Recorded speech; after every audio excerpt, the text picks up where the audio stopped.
Lundi 14 juillet 2025, merci d'être à l'écoute des programmes de Studio Kalangu à travers nos partenaires au micro Relais Soumana.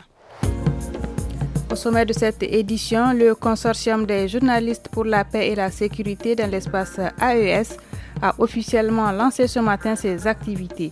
Découvrez dans un instant les missions qu'il entend mener.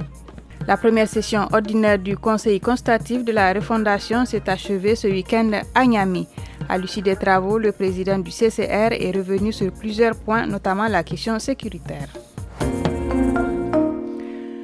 Bonsoir à tous. Le consortium des journalistes pour la paix et la sécurité dans les pays de l'Alliance des États du Sahel a rendu public ce lundi 14 juillet 2025 une déclaration marquant sa création et le début officiel de ses activités. Voici un extrait de cette déclaration lue par le vice-président du consortium, Seydou Zakaria, des propos recueillis par Souleymane Altini. Le consortium des journalistes pour la paix et la sécurité dans les pays de l'AES se donne pour mission de fédérer les journalistes des pays de l'AES autour d'un idéal commun de paix, de sécurité et de souveraineté. Promouvoir un journalisme de solution pour le développement, l'unité nationale et la vérité.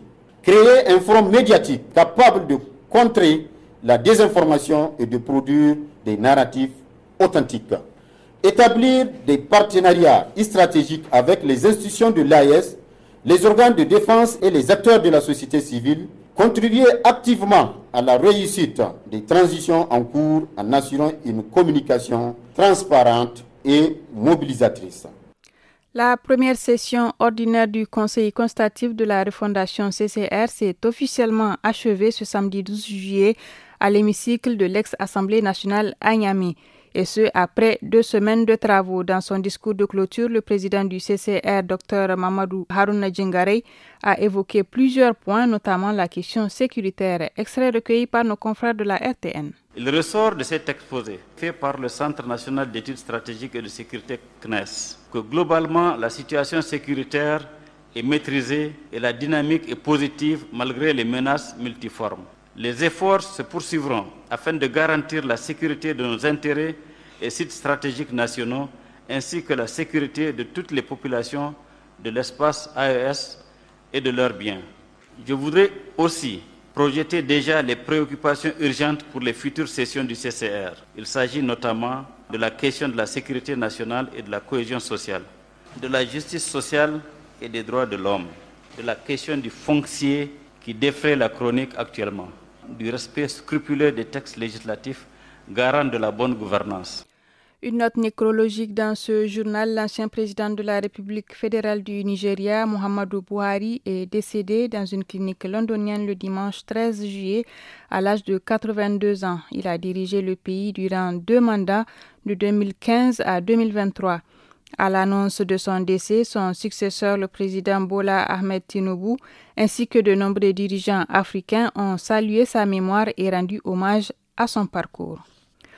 Les autorités communales d'Agadez ont apporté une première aide à 40 ménages sinistrés touchés par les inondations survenues la semaine dernière. Selon le chef de bataillon Assarid Al-Mustafa, administrateur délégué de la commune, cette assistance a été financée sur fonds propres de la mairie, un geste symbolique mais essentiel, a-t-il souligné. Il est au micro de Moussa Maman. Sur fonds propres de la mairie, il a été acheté 40 sacs de vivres, 200 nattes, 200 couvertures, de l'huile, des seaux et du savon qu'on va distribuer à tous les chefs de ménage. Il s'agit là d'un premier geste d'urgence destiné à ces sinistrés, en attendant de voir ce que la mairie peut faire prochainement avec l'appui de ses partenaires pour mieux répondre à leurs besoins.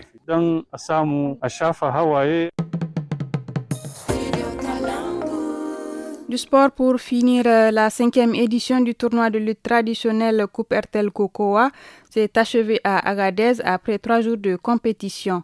Aïbo Hassan, représentant de la région de Maradi, a remporté l'édition 2025 en battant en finale le champion national en titre Abba Ibrahim de Niamey après un combat de seulement 58 secondes. Rappelons que ce tournoi a réuni 16 lutteurs issus des différentes régions du Niger. Et c'est tout pour le français. La suite dans un instant.